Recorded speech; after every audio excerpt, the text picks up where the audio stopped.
So I believe very strongly that the future belongs to those who refuse to be swallowed by the crowd. As I said earlier about the chorus, the future belongs to those who will say, how high? But, who will say why, not how high. So you, the young ones, must understand that conformity kills potential. It kills innovation. It kills progress and justice from those who come to dare to be different.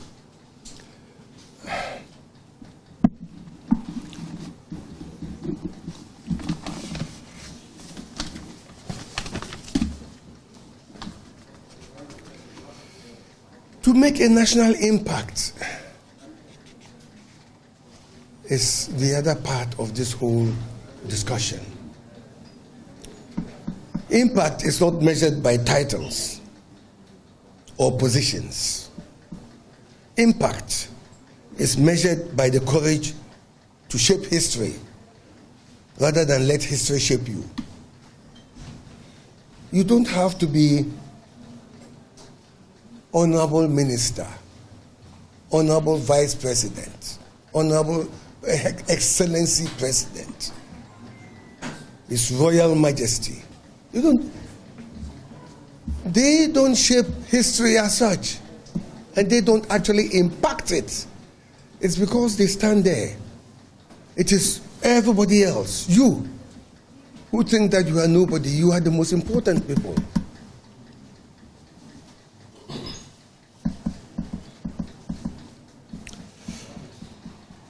So don't go around thinking that impact requires that you attain high office. Don't. You can make an impact. And history is full of those examples of teachers, writers, journalists, students, ordinary citizens who reshaped nations. Impact comes from intentional action guided by integrity and courage. Look, I'll give you an example. And that example is not something I would want any of you to emulate. But how many of you remember the Arab Spring? I'm sure a lot of you here do. The Arab Spring. What triggered it? It was just a simple person on the streets selling vegetables who was mistreated, maltreated by authority. And in protest, he engaged in self-immolation, i.e., he doused himself with petrol and set fire to himself. That was the trigger. Because there was already latent in that society pent-up emotions. So many things going on. And everybody was silent. There was no one to speak up. If there were 1, 2, 3, 4, 10, 100 voices speaking up, that desperate man wouldn't have to speak up by pouring petrol on himself and lighting the fire. So you don't need to be in high office. Your voice counts. Your views matter. As long as you are principled.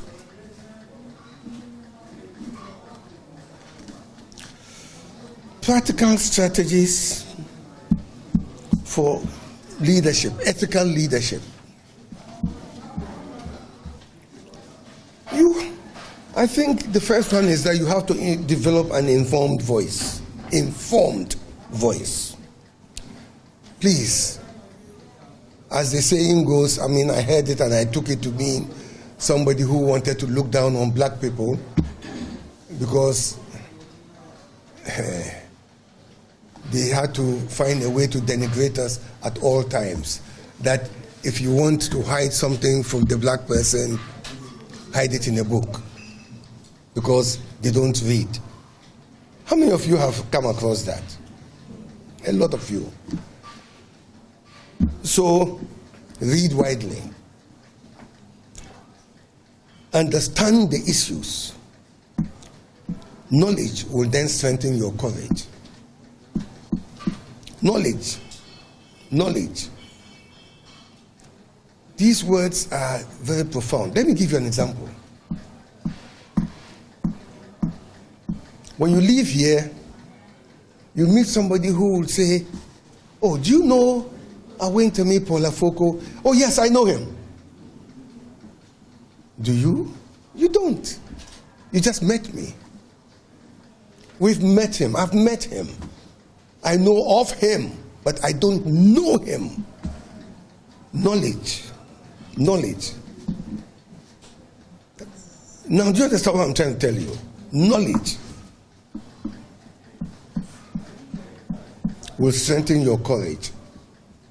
Whatever the topic, whatever you are looking at, your knowledge of it will give you the courage, because you will have that conviction to say, this is what it's all about, and I stand by that.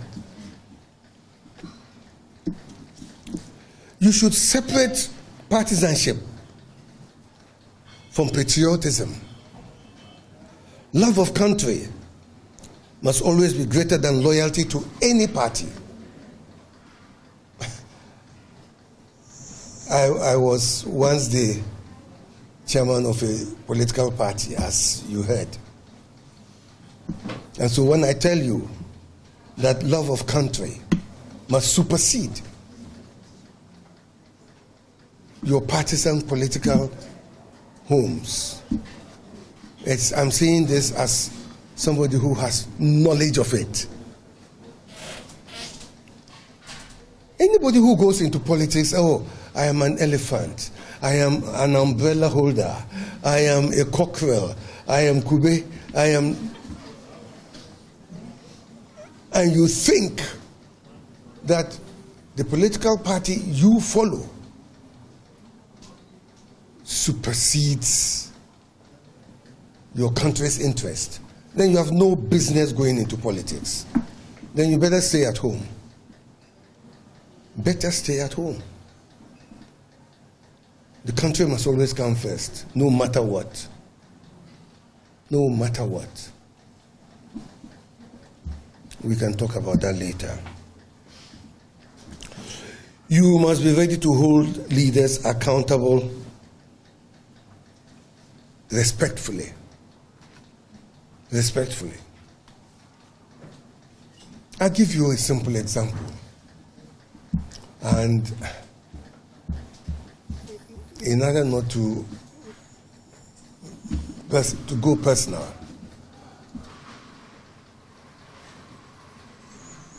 you can, for example, I'll be sitting here, you walk in to see me, and I really don't want you in my space because I have something else I want to do. I can ask you very politely, "Oh, please, can you wait for me outside? When I'm ready, I'll see you." I have respectfully ushered you out. At the same time, I could just sit there and say, "What are you here for? You're coming to disturb me. Come, hey, secretary, why do you let this man here? Go, out. Is there any respect? No. Same with leaders. Same with leaders. That's why I've given you this. In my personal experience, I've had to go through it with leaders, where I've had to be very respectful, but say it unequivocally that this is wrong. Can you convince me that you are right? Or, sir, with all due respect, have you considered this alternative? That way you don't... You see, leaders... You see leaders out there, and you see them as, hey, but they have the most fragile egos. They are very fragile. The smallest thing can trigger them and hurt them, and then they will want to show you where power lies. It's because their egos are so fragile. Emotional cretins. So basically, you have to be very respectful when you see something going wrong, and you must speak up. Because as I told you earlier, speaking up can be very expensive. It can cost you prison without trial and cost you 20 years of your life living among strangers when your family is somewhere else. So speak respectfully. But speak. That's the main thing. Make your point.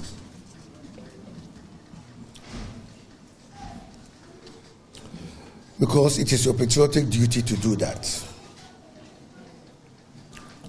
You should build credibility, all of you, through consistency.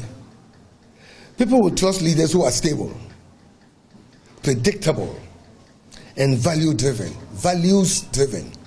So, if you are a leader of TESCOM, a leader of TAIN, a leader of whatever, if your membership doesn't see you as consistent, today you have this position, tomorrow you have that position, the next day you are in the center, and you are always finding excuses, not reasons, excuses, then you cannot actually engender serious confidence and trust in those who look up to you.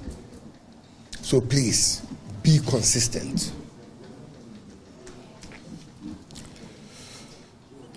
That is where your credibility will come from. Use your voice responsibly. Speak to build, not to destroy. Critique to improve, not to insult.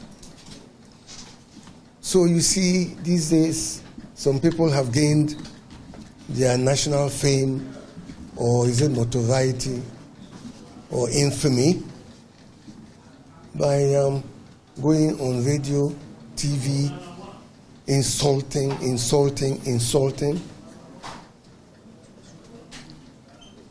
Even where they could make a point without insults. The thunder of their voice. There's an East African proverb that says, the thunder of your voice has obscured your message. The thunder of your voice has obscured the message. The insult that you will hurl, the abuse that you will hurl, actually, that is what people hear and impacts them. Your message, which may very well be following that abuse and insult, those decibels, the message is lost. So please do that respectfully. If you are criticizing, respectfully, without necessarily insulting and abusing, and you will make your point. You will be heard. As for courage, I would say that before you confront national issues, start confronting your small individual issues courageously. There is a certain prayer,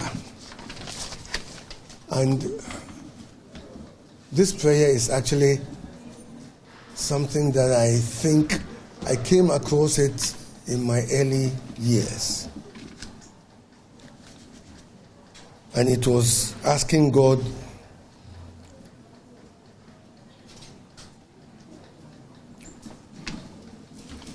to give me the courage. I think a lot of you know it. It's a serenity prayer. Grant me the courage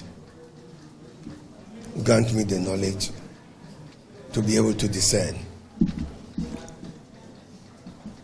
You grant me the courage to speak the truth. Knowledge to recognize what the truth is. And also to be able to know the difference between what is good and what is bad. So I know that I don't speak to hurt. I speak to help. I speak to build, not to destroy. You can easily destroy somebody, their confidence, their plans for the future by the way you handle them.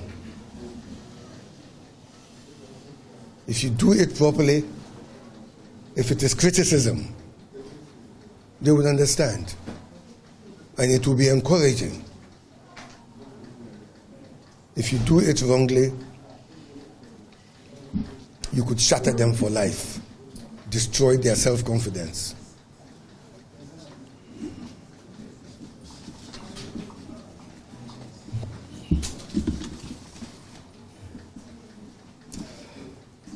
One of the things I would also want to add to the practical steps is that you must guard your values from divisive politics. Values. You see, values, like emotions. You can't have an emotion that is wrong or is right. If somebody says, I am angry, you can't tell them that you are wrong to be angry. You can't say that. The anger is an emotion. If somebody is happy and they are laughing, you can't say, you are wrong to be happy. So the same with values. If you hold your values, informed values, then you must guard your values against divisive politics. And when I say divisive politics, I'm talking about tribal politics, because tribalism does shrink our nation's space. And it weakens our collective purpose. As young leaders, your duty is to rise above these limiting identities and choose instead the larger identity of patriotism. When you do that, you become active custodians of the Ghana that our founding fathers dreamed of. Not spectators, but builders of that promise. Small acts of integrity prepare you for large moments of courage. The price of courage is painful. It may cost you your friends. It may cost you opportunities. It may cost you comfort. And sometimes your safety. But cowardice also has a cost. Cowardice costs the soul of a nation.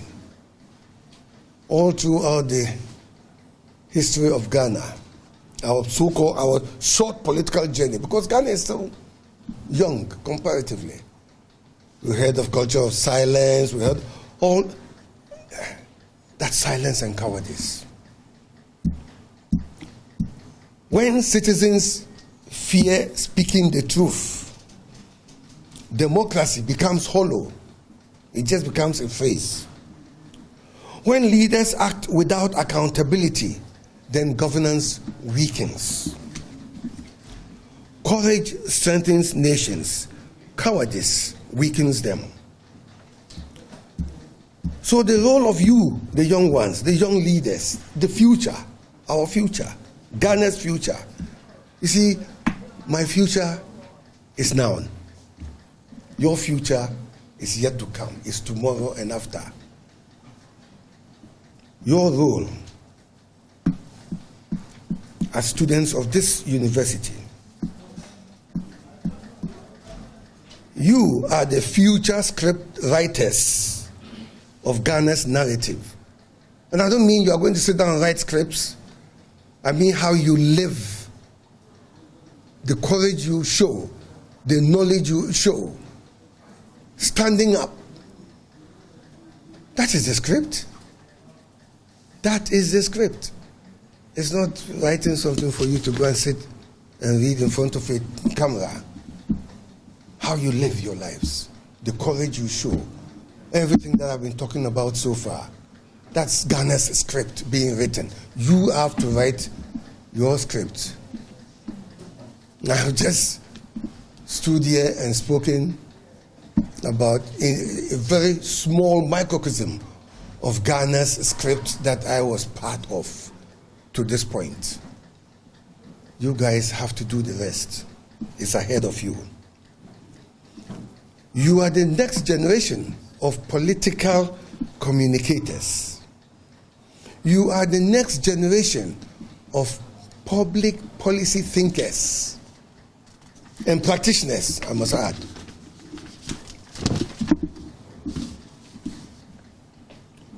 You will be the journalists. You will be the creators of content. You will be civic leaders. You will be cultural influencers. And I dare say that the question before you is not whether Ghana will change from what it is today. The question is, will you be courageous enough to shape that change? To be the opinion leaders, those who will form that opinion, and to shape the change. Will you be it? Remember, I told you it hasn't got party colors. Whatever you are doing, going into the future, it's Ghana. No party colors. Courage is not always dramatic. Sometimes it is the courage to ask a difficult question, to disagree respectfully, to bring new thinking, or to challenge accepted norms in the interest of the nation, not in the interest of your party. Democracy survives not because a few leaders are courageous, but because millions of citizens refuse to surrender their responsibility. Responsibility. Remember that. A nation that does not speak its truth slowly loses its soul.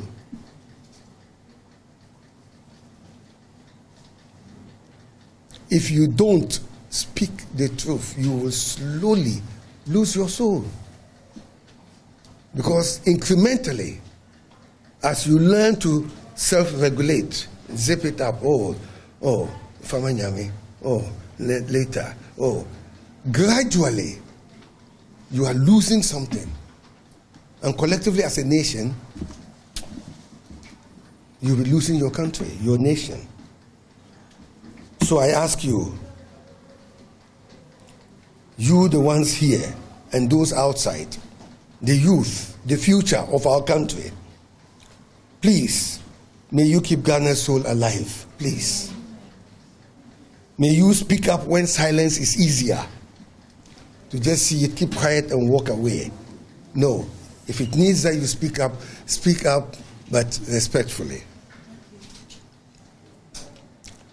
And may you have the courage to stand out when conformity is tempting. Just conform and go with the crowd. Please, may you have that courage. And may you make an impact that will outlive your time on earth. I thank you all and God bless you.